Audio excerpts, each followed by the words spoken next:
Hi, friends. Welcome to the Catch Up, where I, Bryan Sumardi, hosts some cool people, and I get into their backgrounds.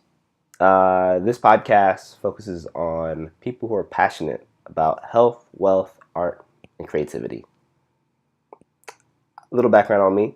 I am a Marine, powerlifter, personal trainer, and just overall curious guy. Well, enough about me. Let's get right into it. Sumo! One Sumo! Let's go! I like it. Yeah. I like it. Schleich. I haven't done this in a while. Really? Yeah. I feel like you're coming out with new ones all the time. I'm a big fan, by the way, Thanks. of your Instagram. Yeah. Oh. Yeah. I mean, of your life, of course, but Instagram is my main exposure to that. Yeah? What is it, the pictures or is it the captions? It's just all the information that you express on Yeah? the internet. Yeah, I mean, yeah. I try. As I try. It's, I don't know. Like, it's the same thing we were talking about when we were at Fridays, where, like, I have all this information that I've been gathering. Yeah. But I feel like, gush it out. And yeah, if I hold it to myself, I feel selfish. And I just hope someone listens or helps someone out some way. Yeah. That's all I do for. I respect that. You know, in the folk stories and things, where they're like, the star, or the lights, or the obelisk, the thing in the horizon that they gotta go find. Yeah. Like, if nobody erects their obelisk, then nobody has somewhere to go to. And I feel like if you're just constantly gushing your thoughts, then somebody's gonna see that and be like, that's the guy.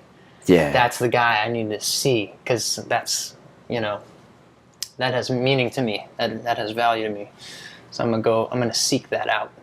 I feel like I do that more in my stories. You think with stories too? More? Well, like I'm saying, like as far as your medium goes, you're putting a beacon out there. Yeah. That opens you up for judgment, but also it attracts the people who have your Similar interest mindset. yeah. Yeah. The mindset, the interest. I mean, that's how we met, basically. Right. You know. I came in. Hey, I want to dance. When it was crazy, because like you came in here and you were asking like good questions. Yeah. And the things that I had the most issue with my work environment at that time were the exact things that you incited. Okay. What was one of the questions? I know I throw out a lot of questions. Right. Well, I mean, just like how does this work? Like, do I want more moves? Do I want to learn how to lead? Like, how do I get my goals accomplished? Right. And rarely do people come with that kind of mindset. To partner dancing. They think, wow, Yeah. it's so pretty. Yeah. I want to be a part of that. I want to just nibble on a little piece of that cloud. Yeah. And then I'll be in heaven, you know? Right. And then, like, it is a skill. It's a skill. It's essentially a language. Yeah. A kinetic language. Yeah. And you said, I'm going to learn this so that I can talk and have, like, an artful experience with people. Right. And just, you get that. And that's what I came to it for. And the same, like, roadblocks that I ran into were the ones that I was ran asking into with your teachers, like with all the people you're teaching, and they were like, man, this guy like doesn't get the system, he's going outside of like what we usually do, you know? Right. And I was like, I felt that. That's what we want him to do. That's what we want our students to be able to do. Yeah. Is learn how to dance the best way. Yeah. And like there's not one systematically way. Like it's a guideline, but it's not the end all be all type of thing. Yeah. So I mean, I feel like if you want something bad enough, you're gonna use the systems that are available to provide you information to the masses, and then you tweak it to your own you will. Use it to how it's useful to you. Yeah. And then when you've finished with it, or when you've learned as much as you can, or when you've learned how the system can benefit you the best way, then you have that cataloged as, oh, that's a system that's going to do this, this, and this for me. Yeah. Let me try more different programs and different systems. Right. To make sure that I have a complete knowledge, because I'm aware of how much knowledge there is out there. Yeah. And of all the knowledge I need to become what I want to achieve. Yeah. Yeah. And I think I think many people who I've been exposed to, who I serve in my work, need someone else to tell them what they want to be. Yes. You know. Okay. I can definitely dwell on that. And I don't know if that's something that's intrinsic to people, or if that's something that, like what is a quality about a human being that allows them to resist that, or to go outside of that? Because that's something that I think is culturally taught, like fit into your place, work hard, retire, and then you can enjoy your life.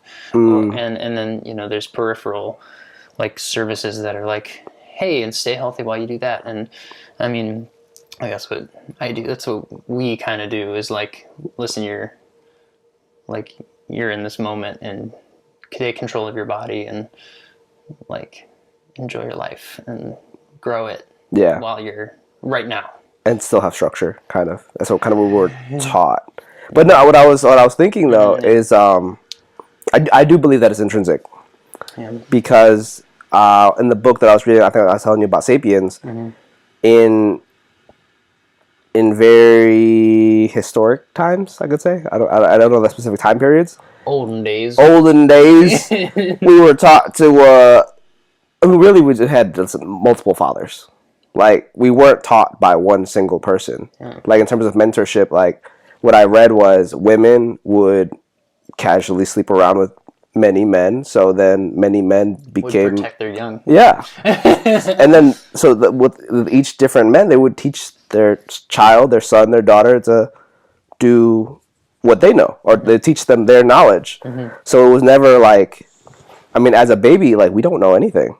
So that we just try to pick up everything that we see. And that's why I feel like this is where I get a little controversy in terms of ADHD or ADD. It's like, it's not a bad thing, but I feel like everyone has that. And then, but when people talk about it, it has a negative like connotation behind it. It's like a disease. Right. I'm like, but it's not bad. It's just a quality of someone's mind. Right. It just, some people express it more than others. And I feel like in American society, we kind of suppress that feeling. I think maybe not American, but industrial society. Yes. It gets suppressed. Yeah, I can agree to that. I think that's a big thing. Like, there's a lot of like stigma against, like, oh, Americans, like, they don't get it, like, they just overeat, but like people in like the UK and like, you know, other countries, I don't know. Yeah, I don't know. I'm not gonna throw out like specifics out here, but like America definitely, or the United States actually has like that culture is very dominant. Yeah. But I think it exists in most colonial cultures, and I think most like industrial cultures. It's a sense of like organization and structure. But I feel like subjugation of people.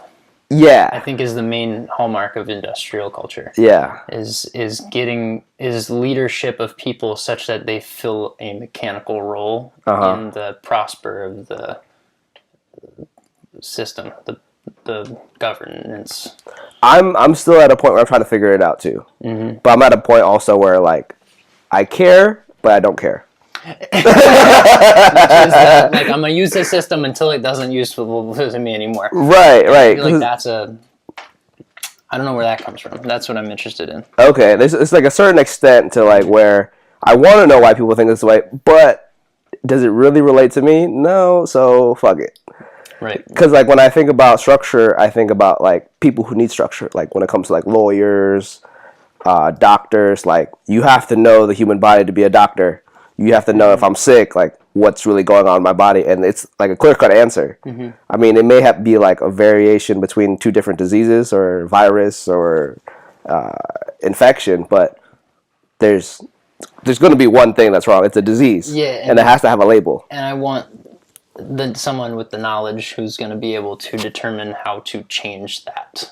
Heal me, fix me. Yeah. Yes. Like I don't care whether it's take me to Hong Kong and take me to Doctor Strange and astral project my body out of and just go to space. Or it's just like, here, take these antibiotics and take 2 a day until a week and then come back to see how you feel. Like, all right, that's it. Even then, you got to know which antibiotics. You True. got to know how much. You got to know exactitudes of... Yeah, prescription, because we can overdose. Yeah. Also, most medicine has side effects and that kind of thing. And like on that note, I would argue that I think every profession or like any activity, anything that you do that has yes, beat making any activity,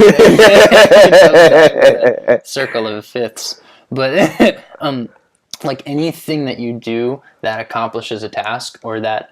Any problem that you solve would, I wouldn't say requires a structure, but will benefit from structure. Yes. You were saying about there's certain professions that require structure, but I think a structure is a tool to provide efficient actions. Yes. So that you don't have to explore your way through a problem every single time. You have like a tunnel system, so to speak, of ways that have already been explored. So you're like, well, it's not this, it's not this, it's not this, it must be here. And you narrow your choices like that.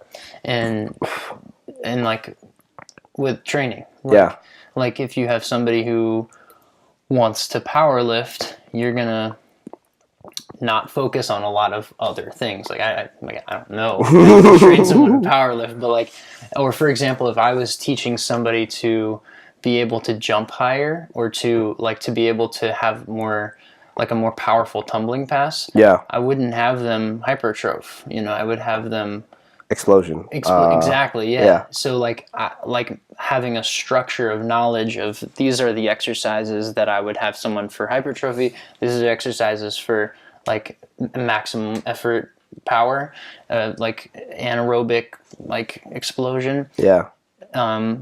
So if it's not this, it's this, and I know that immediately, and then I can narrow from there. So like structure is a tool.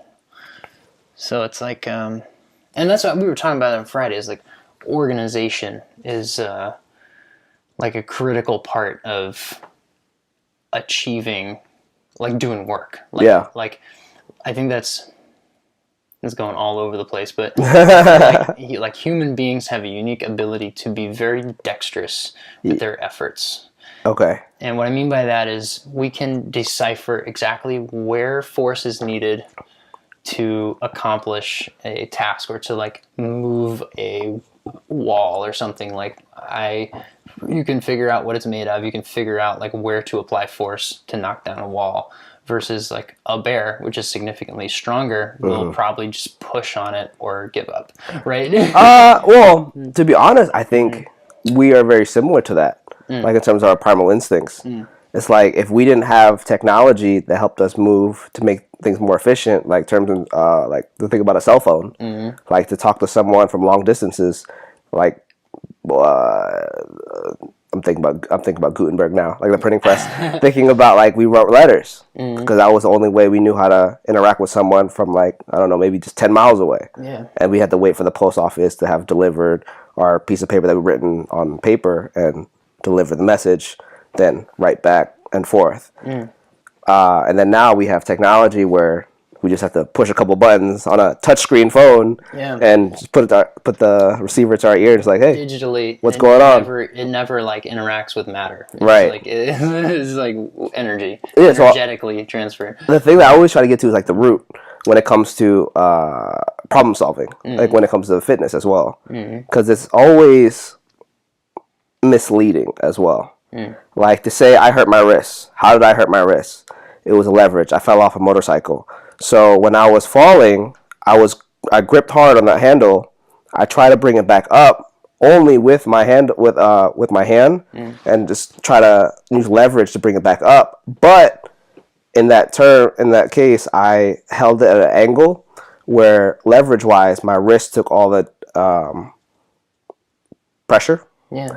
And because of that, it could start from my shoulder or start from a weak core where I could have used my entire body to help me balance it back up. or in that, because it was my first time riding a bike, just figuring it out. And whenever I come to like pain, when it comes to clients, like, yeah, my calf hurts or my leg hurts, or like in terms of my I don't know, mainly it's always in the hip. That's what I've been finding a lot. Hip pain and low back pain. But I think the best example I have is actually neck. Oh yeah. Behind the upper traps, neck area. What I've been finding is that people stand awkwardly in terms of posture, or they sleep inefficiently, for a lack of better terms. Crooked. They sleep crooked. Yeah. The majority of my clients I have, they sleep on their side, and then they sleep like with a crooked head. With that, your head is at an angle where it's not normally at. So when you're standing up, when seated all day, you're like this, like, nope, your body got used to this. So I think as humans, we are very like adaptable, and not really like, when I think of the word dexterous, I think that we're pliable, but we're only pliable to a certain extent. So, and I think in terms of the primal instincts, that our bodies learn from our mind, and our mind is grounded to their floor, where it's always in our feet. When I always think about that, it's like, I learned this from working at a running store. We have like these little like balls with like nubs in it, and I would roll out my feet. And I would actually remember, I had another friend who's a masseuse. He, like, I told him I was having some like gas problems. Like, I was getting this like backed up, and like my body would hurt. I would feel very lethargic, and he massaged my feet. And it was really weird. It's like right by the ball of my foot. He pressed on it. It hurt so bad. But by the time he was done, I was fine the next day. That's gangsta. Yeah. I was like, that's mad dope. I'm like, oh, fuck. So what he really said was me being seated all day. Because like if I would eat, since we're seated, and I sit in the office desk all day, the food never has time to digest through the body, and it gets backed up, and mainly in your like large intestine before it comes out. And if it gets backed up, then it screws up your entire body. It's gonna rot. Yeah. Yeah, and that's what makes it a pooty stink. Need some more fiber. But I had a Lyft driver today named Alexandra. Alexandra. Wait, what? How does that? It was R-E instead of E-R. Oh. Alexandra. Did you ask where he's from? Nah, I was only with him for about 2 minutes. So Oh. it was one of those. Gotcha. And I asked him how his day was, and he was like, that's it. He didn't say anything. Because he didn't hear me. His wife. He might have been deaf. Anyways. All right, on that note, I have to give you an introduction. 3, 2, 1, go. Welcome back to the Catch Up with Bryan, Sumo, Sumardi. This is where, I don't know, it's how I do it. I have an audience today. I feel very special. I feel like a Tonight Show host. We're live, studio audience. We're live! Oh, those are real claps. I don't have like a little sign that says applause. But today I have, welcome back to the Catch Up, where I feed my curiosity by meeting some cool ass people. Cheers. Cool ass. To that. Today's guest, Nick Tax. I don't know how to explain to you, but you're a good friend. He taught me how to do a backflip and a front flip within a couple hours. That's true. That's my specialty. A couple hours, and I'll teach you how to flip over backwards. Yes. Yeah, that's my. Face your fears. Face your fears. That identifies me. And commitment. Face your fears. That's right. Yes, face your fears and commit to facing your fears. If I were to give you an intro, I met you through Arthur Murray. Yeah. We danced. You weren't my teacher. And we danced. By the moon and the stars in the sky. That's not the right song, but I like it. We remixed it. The melody blended. It was harmony.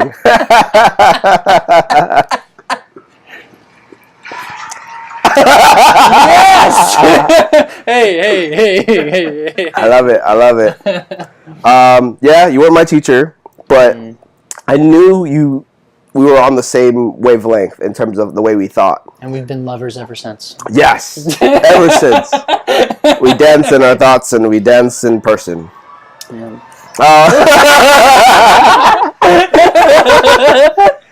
Ooh, naughty. Shit. You're a b-boy. I recently found that out through your Instagram. Mm-hmm. That I found Bolt Parkour in Bethesda, Rockville, somewhere, I don't know, North Bethesda. Boiling Rock Road. Yes. Amazing place if you want to learn to express yourself through explosive athletic movements. Explosive athletic movements, yes. Yes. You're an amazing dancer in terms of b-boy / ballroom. Ballroom. Going to New York to find some ballroom. I don't know, girls to do my swing with. Yeah. What's your favorite dance? That's legit. I know I'll ask you that. The hustle, and that's a good question. That. Yeah, hustle is my favorite dance for a couple of reasons. The first being that the music that it's classically danced to is like it's like old school hip hop. It's like turn of the 70s, like when hip hop was growing up, right? And like there was like R&B was getting to be a thing, and then like disco, funk was all being born. Like, I miss funk. You miss funk? It's all over the internet. Like where? I feel like I don't get the same vibe. I was listening to like the Breakfast Club the other day. Yeah, there's a lot of funk around. Really? Yeah. But I don't feel the passion behind it. I don't know about new funk, but yeah, I'm saying like anything that's out now is different. It's not the same. It's new funk, but it just depends on what you're listening to. If that's not your main feed or wavelength, you're not gonna find it. Yeah. Mm-hmm. Like Star Child, the motherfucker from P-Funk, his son is actively touring right now. Okay. Now, granted, it's not the same, but right. Like. Yeah, there's funk artists out there. Yeah. I mean, like, think of Childish Gambino. Like, he had that new album like 2 Octobers ago.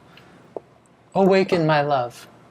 That one. That's considered funk? It's not considered funk, but it has like a lot of funk like inspiration on it. Yes. Well, I'm thinking like purely funk.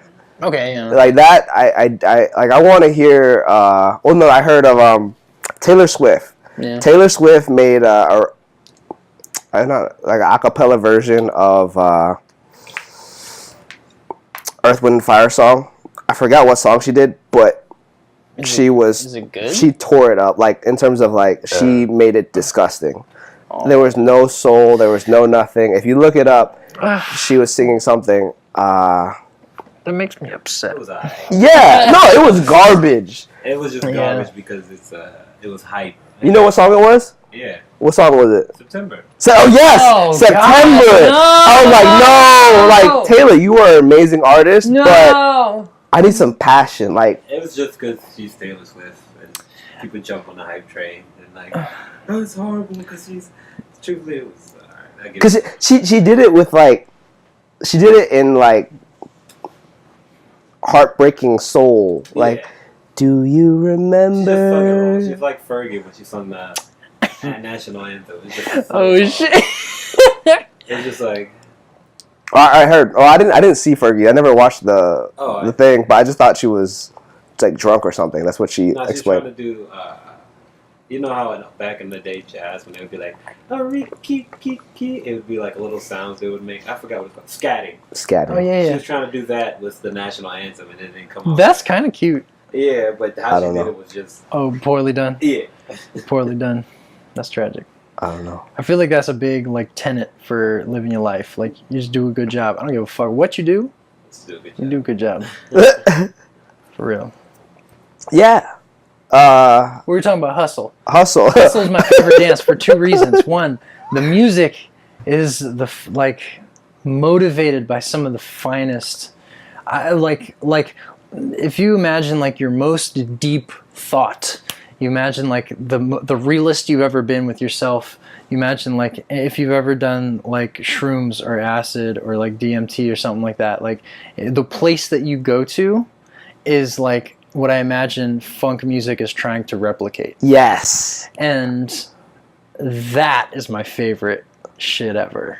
Okay, I see where you're getting at. That's what I'm talking about. Like, I don't feel any music is really trying to get you out of the world. It's just it's very surface level. And not that we need to get out of the world, but like we only have a couple senses. Yeah. And there's like stuff that also is going on outside of what we can sense. Yeah. And I think like people get that. Yeah. And that's why we make art, is to try to replicate that. And I feel like funk is like the closest musical art form to aligning with that. I think that's very subjective. Extrasensory. Totally subjective. Yeah, for me, for sure. Yeah. Funk is that for me. I like lo-fi hip-hop. Right. Like, for me, I just get into the tune, and I can just focus. Mm-hmm. Like, with that, I'm in this, like, ride. This, like, nice, slow ride where I can, like, imagine, like, I'm on a coast of the world, and it's, like, looking at the ocean, and looking onto my right, and I see, like, city. So I can imagine being on both worlds, and I feel like I'm at balance. And at the same time, I'm falling one side to another. And that's deeply satisfying, isn't it? Yes! Deeply satisfying, because it speaks to a quality of your humanity that is not tapped by other things, other physical things. And I think that's what is worth seeking. Yeah. It, like, whatever you do, that, I guess, like, that harmony with what resonates with the extrasensory world. Yeah. Is the stuff that you should pursue, and because that's going to be the most motivating, the most satisfying experience that you can have, and that's going to produce the most complete, like, whatever the fuck, anything.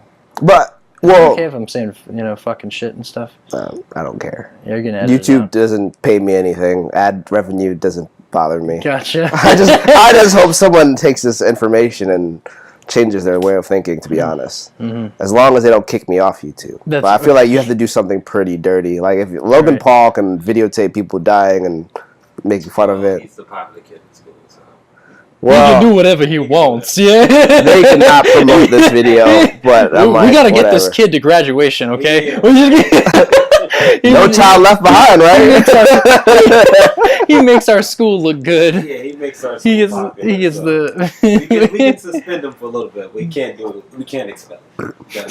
We can't let him be outside of school. He's in school suspension, so he's still around the other children.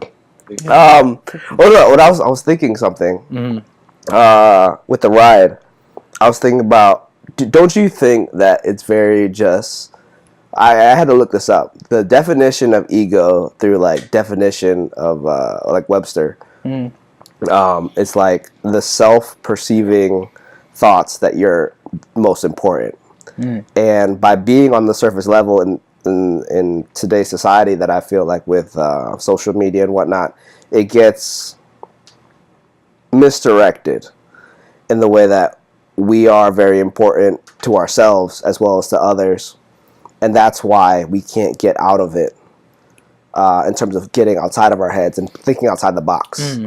Like you were saying earlier about me asking questions about being outside of the system. Yeah. Dancing. Yeah. And, like, I want to know how I can communicate rather than I just want to learn these dance moves just for the sake of dancing. Yeah. I want to be included in the system. Yeah. But not that. You want something greater, something that overarches that. Yeah, I want to actually exist rather than be a part of this competition where I want to win. Like, winning to me is subjective in the point where my goal to win is to build harmony. To, like, the person I'm dancing with, I connect to on a level that you're like, oh shit. They're really, like, clicking. Yeah. Like, you can tell if someone makes a mistake. I'm pretty sure you can see this in a dance, especially like in a partner situation. But they clean up so well that you can't even tell that it was a mistake. Yeah, that's another thing I think I was telling actually Damani about b-boying. Yeah, like, I appreciate so much that you guys can, like, move full force in momentum, like in a flare, and then stop with a freeze. Yeah, at any moment second, just when you hear the beat. You're like, oh shit, that's the beat drop, freeze, boom. Yeah. And then, wow, that is amazing to me. And then because I try it, like, just to get the move in, a power move, that is hard. Yeah. And well, here's the thing about that, because music has a pattern to it. Yeah. And if you are a dancer, then you know the pattern. Yeah. And you can predict when that hit is going to happen. Yeah. And so it's never like I'm flaring and then beat's going to happen in 0.2 seconds. You know, it's never like that. It's like, okay, I got like a 10 count. Yeah, exactly. I got another measure. I got to clean this thing up. Yeah. And then you just like give it all you got, and you're like, I can do it, and then and then you hit it. But like that takes preparation, and that takes for sure knowledge of like the specific way that b-boy music pans out and the patterns of breakbeats. I got really into the stock market like probably in the past 9 months. Yeah. And I realized that as humans, we are very pattern driven. Yeah. Like we seek to find patterns to understand life. Yeah. Without that satisfaction. Right. And what I was thinking in terms of dance is like being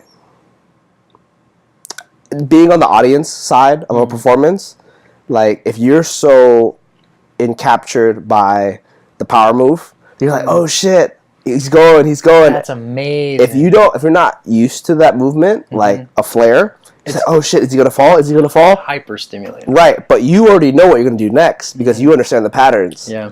And it's almost like, what's the word? Invigorating? No, I'm thinking more of like the Purple Man. Every time I talk about the Purple Man, you know what I'm talking about? Mesmerizing in terms of persuasion. Yeah, hypnotizing. In the way that, like, oh shit, like as the audience, you don't know what's happening next, but you already know in terms of like magic tricks. Yeah. Like I already have that card up my sleeve. Yeah. It's like, but you don't know. You're looking at my hand. Yeah. I'm over here. But yeah. You slip it off from this hand. Whoop, that's the card. It's and people will always react different to that. Yeah. Because I think it depends how much you can capture attention. Yes. Yeah. Well, I guess I'm thinking it from the perspective of like, oh well, I already know what's gonna happen. It's it's bland for me. I have an expectation of how my body's going to move now. Yeah. But someone viewing has no idea, and they're surprised, and that incites emotion. And that's what's well, I guess that's like, again, subjective for me. Like when I'm b-boying and when I surprise somebody and I incite emotion in somebody, that's satisfying. That's like, oh shit. Yeah, because it's different now. So once you understand the patterns, you realize that, okay, I see where he's going. Yeah. But still, he got me. Or I saw the emotion that it took. It's a different appreciation. That's what I think it is. Yeah. I want to get into how you got into all of your things. Like, how did you...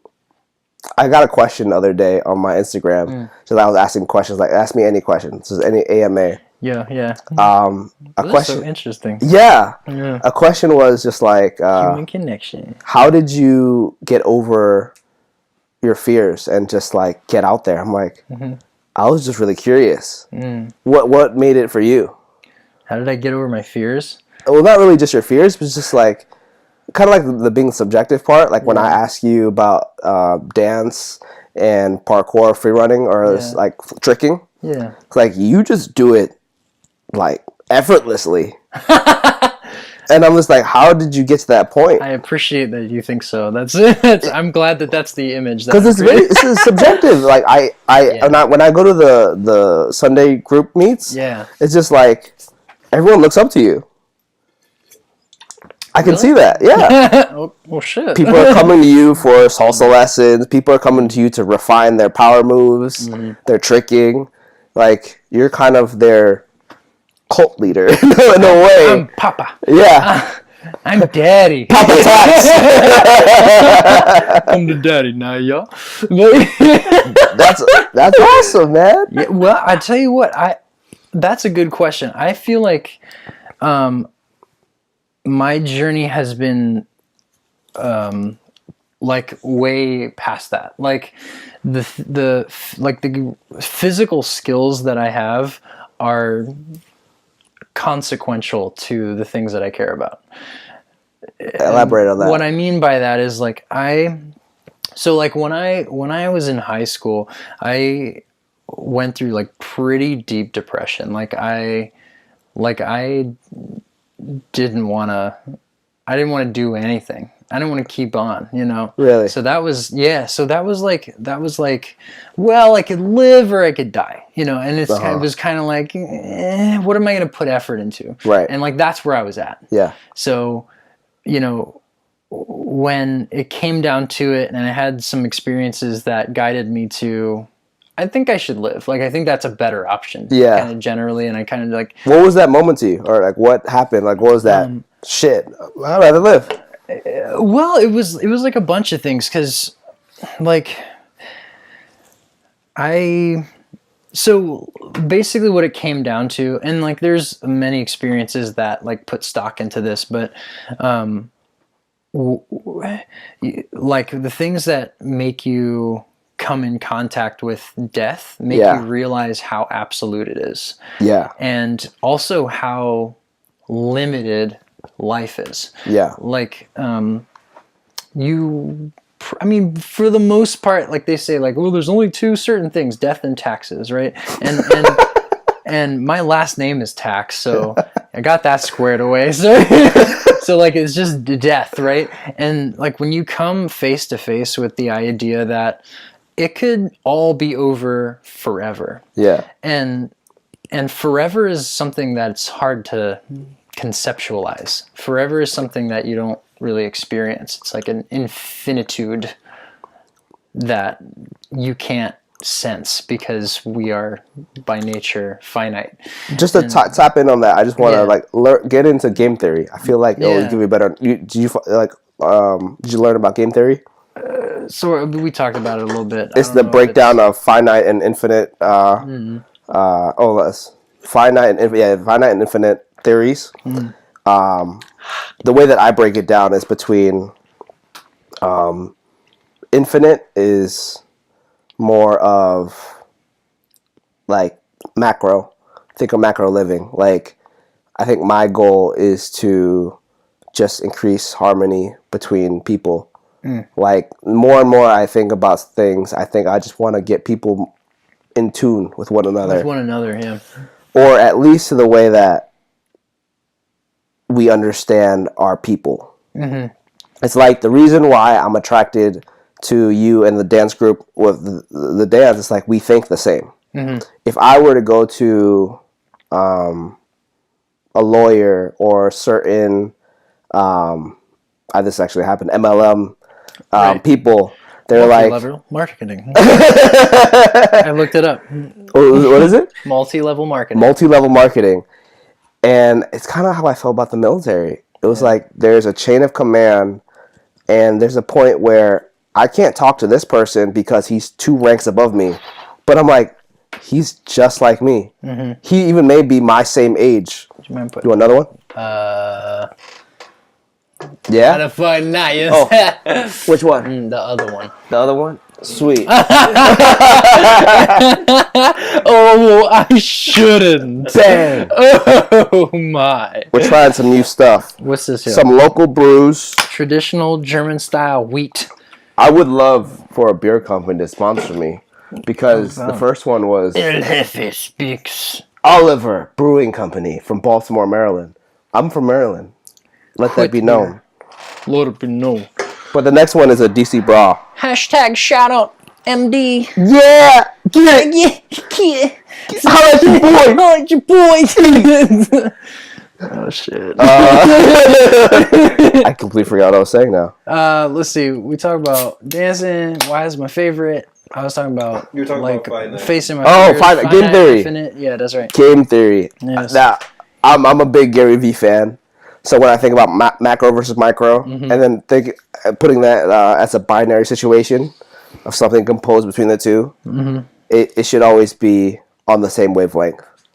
Like, in terms of harmony, I want to create everyone to be able to understand how to work with each other. Yeah. But micro theory, I want everyone to be in tribes. Like, I work best with you because we speak the same language. Yeah. Where someone else like antagonizing me may not be my best way to learn, but they also help me. Yes. Yeah.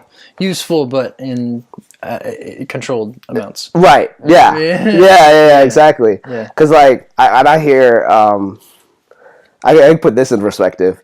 Is like when someone tells me if I ever say I try, and someone corrects me, it's like, no, you will. Like, I understand I will, but for me, when I say I try, like, it's along my journey. Like, it's not like a misconception to me where like I won't get it, because I know I will, because that's how my mind works. Mm-hmm. But when I say I try, I have to I am putting effort into it, and I'm okay with that. Yeah. Rather than absolutely, I will do it. Like it's like whenever you see someone who's like the straight A student, it's like a kiss ass. Like, fuck that kid. But that's just me. That's just how I think. I don't know. Do you think the same way? I feel like you were talking about finite thing too. So you're talking about like somebody who. Just say again. So finite in their. Where someone's too motivated, that we say in the military, who's like really, like if our higher up basically tells us, all right, we have to clean the vehicles today. It's like, all right, yes, that's all right, I'm on it. Kiss ass. Yeah. But just to get the job done, but we're all of us like, we're all just going to kick it. We're going to play some music and bullshit most of the time. But then if you're not being real about it, just to like look good for your higher ups, playing the full system. Yeah, like I don't knock it if it's true. Like if you're just the type of guy who's motivated to do anything, by all means, you're awesome. Do your thing, but if you're putting on a facade to get like points, then I feel like we should always be authentic.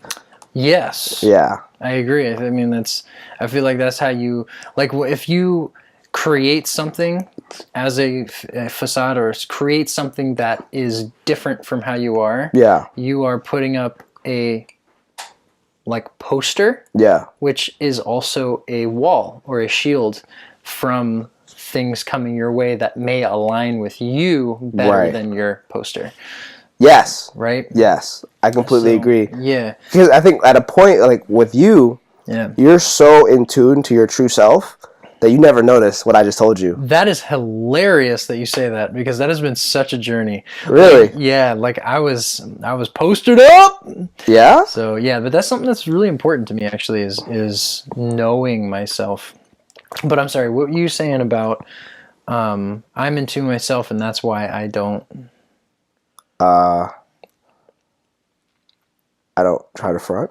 I don't know. Because I make a lot of pivots in my life. Yeah. Because I was going to Baltimore earlier today. Yeah.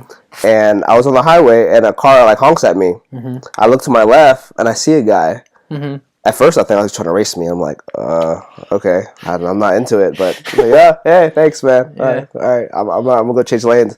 And then he changes lanes with me, and I look deeper and closer. It's one of my powerlifting friends. Oh shit! And I was like, but I met him like once actually. I met him at a powerlifting meet, and I was like, oh hey, and he follows me on Instagram. Mm-hmm. We keep in contact every now and then, but not as often. Mm-hmm. But he just yells at me like, hey, you going to the meet?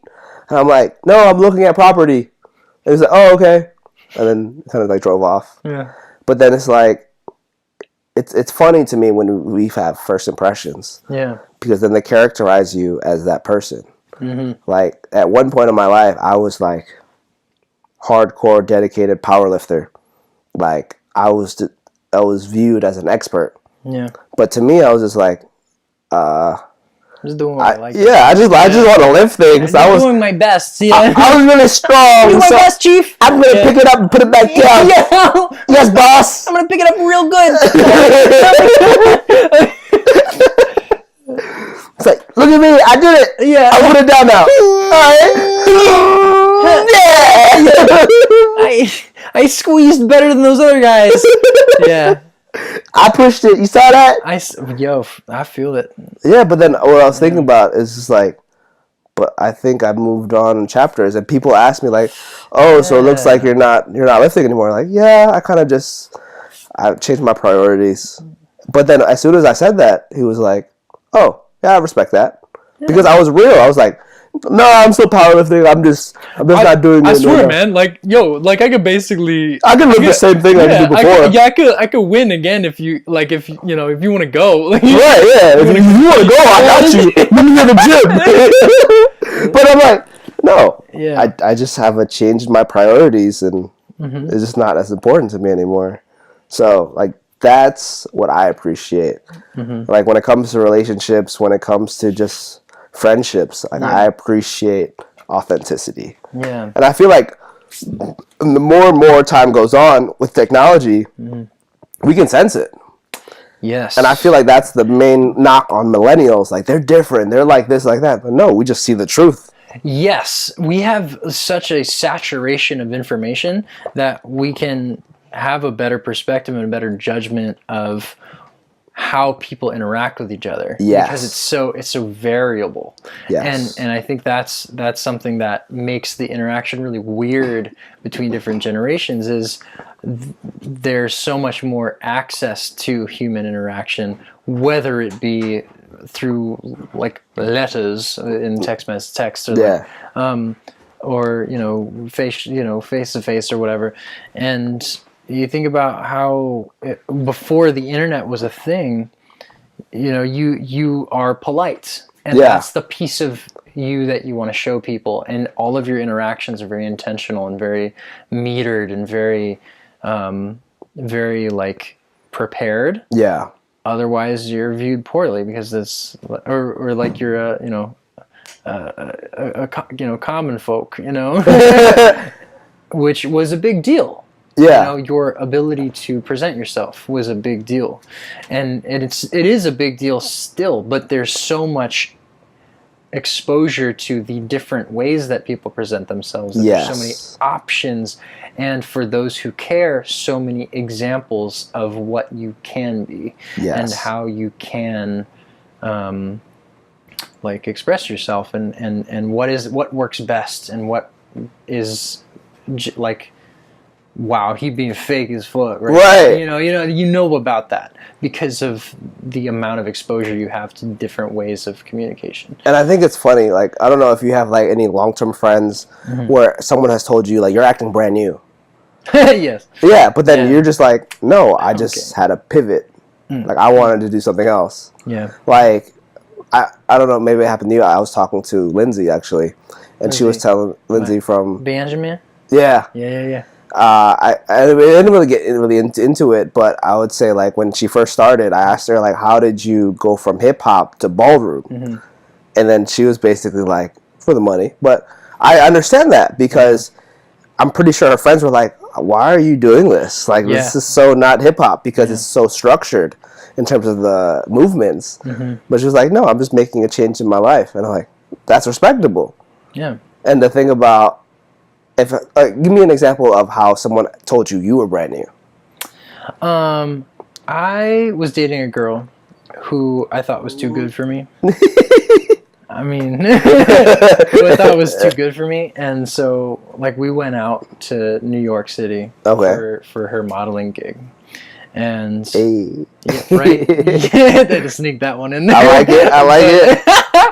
And we met her friends who were her makeup artist and her costume designer. Yeah. And we went there, and her friends like really liked me, and I was like, I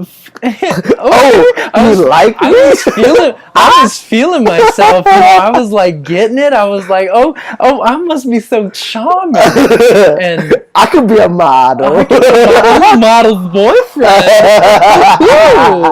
Look at me. Oh, I'm such a model. I'm just a model's boyfriend. You know how it goes. But like that made me feel like fucking confident, which I never was before, because I was like, oh, like you're way too pretty, way too smart, like way too like cultured for my dumb ass. And I had always felt that. And then in that moment I was like, oh shit, like the people who love her also love me, as if we were equals, or like, Yeah. you know, and that was such a new perspective, and I was like, famous. I mean, kind of, and I don't necessarily mean like fame was what made me feel awesome, but just inclusion into what I was enamored with. Kind of, okay. Not like for once, but like that this thing that I idolized, I was now a part of suddenly. Oh, okay. And so I see what you're saying. That opened me up. That made me feel like I could be more myself. It opened your mind to the way that like what was impossible was possible. Yeah. You could say. Okay. Yeah, and so that was a pivot for me. Yeah. You know, that was a pivot, and then so I started like joking around and like bantering, like being yourself. Yeah, I was being myself, and I was calling people out on their shit. And, yeah, and like being like, what's the word when you're like confident in like your presence? Cocky. In a sense, yeah, I was definitely more cocky, but like, and like it was fun. Yeah. And so my girlfriend at the time, who was like, why are you acting all brand new? Now you got brand new friends and you acting all brand new. Because she was jealous because like she never saw this part of you. Right, exactly. Yeah. And I understand that. Yeah. So I forget why we were talking about that, but that's my experience. You just see that brand new feeling. Yeah. And it was just because they haven't seen that part of you. Mm-hmm. Where I feel like everyone is possible to do anything. It's just until they tap into their mind, it's like, oh, I can do this. Yo, that's my biggest epiphany in tumbling. Yeah. Right? I flip over backwards multiple times in the air. Yeah. Okay, that's what I do. Right. That's what I do for fun. Yeah. People look at me and they're like, oh my God, how is that possible? And like, you know, mostly people who haven't like been around that ever in their life. Right. And I'm like, yo, I mean, it's just a hobby, you know, it's no big deal. Yeah, you just jump and use momentum, bro. Yeah, you just jump, you tuck your knees, and you get on your feet. Yeah, you just land on your feet. You do it on yourself. You might fuck up your knees, but you'll be alright. I haven't, so not yet anyway. But and like it is amazing for people. Yeah. And that lost where I was going with this. What was the question you asked me? Self-confidence, brand new. It was like brand new thing. Brand new, making a pivot. Mind. Mind unlocking your abilities, right? Yes. And I am not any stronger than anyone else. Yeah. I'm not that strong. Like, I can't lift big weights. Like, I can't run fast. Like, I can't do any of these things. I just have worked and trained my mind to accept that if I jump as hard as I can and I tuck my knees at this specific time, I'll land on my feet. Yeah. And that gives me the confidence to do it 100 times in a night. Yeah. And the more times I do it, the easier it gets, and the more confident I get that, oh, I can do a backflip, there's no problem. Yeah. And that's what people see, and they're like, how could you possibly do that? And from where they're at, they couldn't do that right now because they haven't gone through that whole process. I've been posting this a lot lately. Yeah. Joseph Campbell's The Hero's Journey. Yeah. I constantly, I'm on like a weekly basis. I post it up at least once a week because I am a true belief that is the most clearest way to illustrate how to do anything.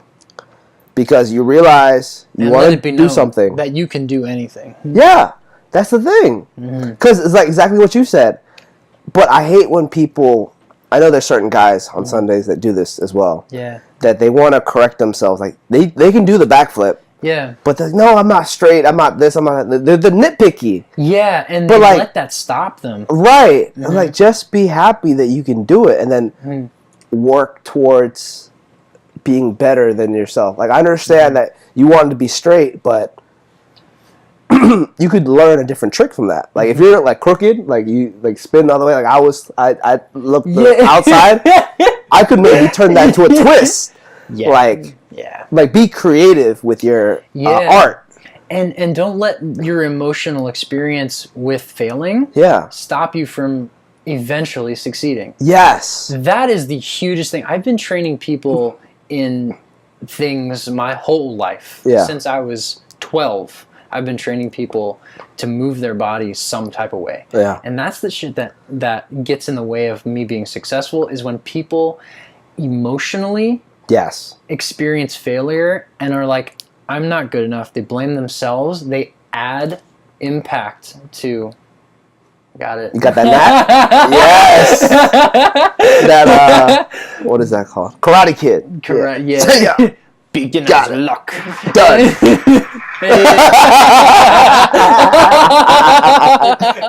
But Evil eye.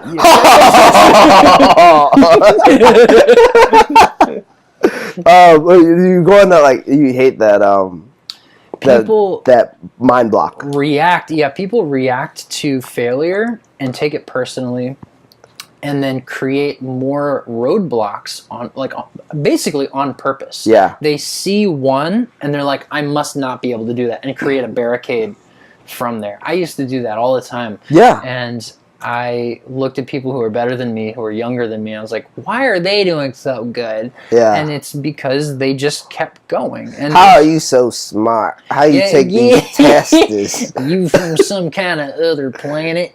But like but like that's it. Like you just like there's, I was saying about dexterity, like doing it right is one thing, but just like the number of hours that you spend doing anything, you're gonna get good at it no matter what. And if you have a lot of things that prevent you from spending time on it, I think the fewer of those things you have, the more time you end up spending, the better you are. And just as a general macro trend of things, that's what makes people strong. And like, as a side note, my family, my immediate family on my father's side are very pious. They're very religious. They're very like, you know, God's our savior. You know, Jesus Christ will save us all. And then they're very, they end up being very closed-minded because the Bible is the end of their personal judgment on things. I see.